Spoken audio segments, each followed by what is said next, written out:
আমার কাছে দেওয়ার মতো সেই রকম সময়টা নাই।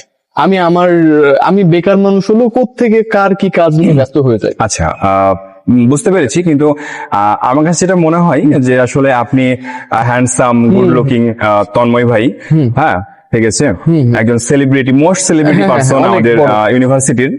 সেই জায়গা থেকে মেয়েরা মনে করে যে ভাইয়াটা কিউট আছে, গুড লুকিং, হ্যান্ডসাম আছে, ক্রাশ খাইছে আপনার উপরে, কিন্তু প্রপোজ করতে পারছে না, এটা ভেবে যে ভাইয়া তো এঙ্গেজ, ভাইয়া তো আছে। হ্যাঁ তো আছে, তো তাহলে এত সেলিব্রিটি মানুষ একটা গার্লফ্রেন্ড থাকবে না, একটু এইটা বলে হতে দেন, পারে, একটু বলে একটা না, দেন। একাধিক থাকতে পারে, এটা মনে করবে মেয়েরা। ঠিক আছে, আপনি তাহলে একটু বলে দেন, হ্যাঁ আপনি তাহলে একটু বলে দেন যাদের আমাকে যাদের পছন্দ তারা যেন আমাকে এসে প্রপোজ করে বা আমাকে যেন কথা বলে।